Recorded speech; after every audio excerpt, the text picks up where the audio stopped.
Have you ever noticed that some people walk into a room and the whole atmosphere changes? Not because they're louder or better looking, just because they look like they belong there? Meanwhile, someone else walks into that same room and immediately starts wondering where to stand, what to do with their hands, whether everyone was judging them. Why?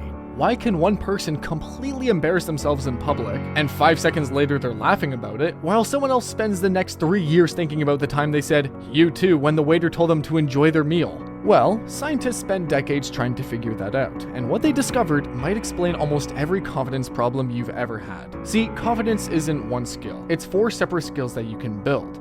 And almost everyone skips one of them, which is exactly why confidence always feels just out of reach. Let's fix that. Step 1. Most people think confidence is a personality trait. Either you're born with it or you're not. That idea is completely wrong. You see, psychologist Albert Bandura spent decades studying why some people thrive under pressure while others shut down. What he discovered became known as the self-efficacy theory. Here's a simple version. Confidence isn't believing you can do anything. It's believing you can do one specific thing. Think about it. You might feel completely relaxed playing basketball, then suddenly forget how to form a sentence when asking someone you like out on a date. Your confidence didn't disappear. You've just spent a lot more time practicing basketball than practicing flirting. This is why, fake it till you make it only tells half the story. You can't just fake being confident. You must take confidence you've already earned in one part of your life and use it to help you try something new. But even if you get that right, ignoring the next step destroys almost everyone's confidence. Step 2. There are 2 kinds of confidence. One lasts. The other disappears the second someone gives you a weird look. External confidence comes from outside. Likes, compliments,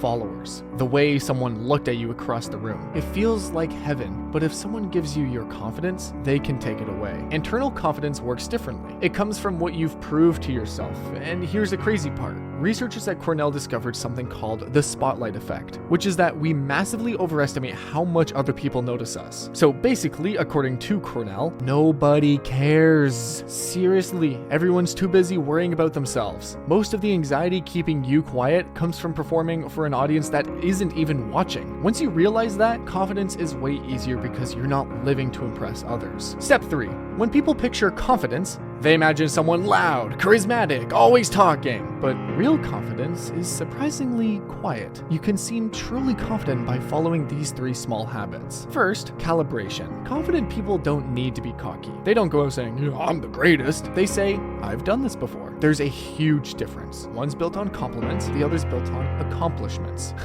Thanks, Eminem. Second, preparation. Your brain doesn't trust motivational speeches. It trusts proof. "I got this." Sounds nice. "I've rehearsed asking her out 20 freaking times in my head," actually sets you up for real confidence. That's the difference. Confidence isn't built from positive thinking, it's built from preparation. And then there's a habit almost nobody expects. It requires doing absolutely nothing. Third, stillness. Watch someone who's nervous. They rush, they fidget, they fill every silence with, Now, watch someone who genuinely believes they belong. They pause, they finish speaking. Then, they let the silence exist. That pause doesn't communicate weakness, it communicates comfort. People trust the person who isn't afraid of silence. But none of these habits matter unless you're willing to do one thing almost everyone avoids. Step 4. This is the step people hate, because there is no shortcut. Bandura found that the single biggest source of confidence is something called mastery experiences. That's just a fancy way of saying this. You become confident by surviving moments where you weren't. Look at it this way. Imagine 2 people giving the exact same presentation. Both forget a sentence, both stumble over a few words, one goes home convinced everyone thinks they're an idiot, the other laughs,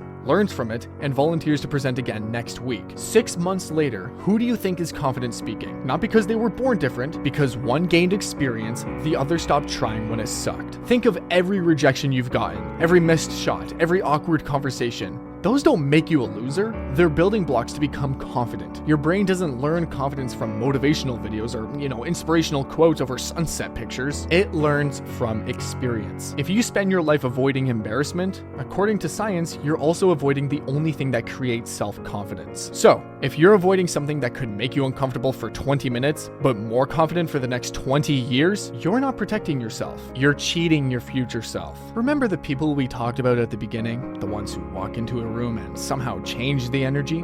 Well, if you watch this far, then soon you'll be the person everyone assumes was simply born confident. If you enjoyed this video, subscribe for more, and let us know in the comments what science topic you'd like to see next.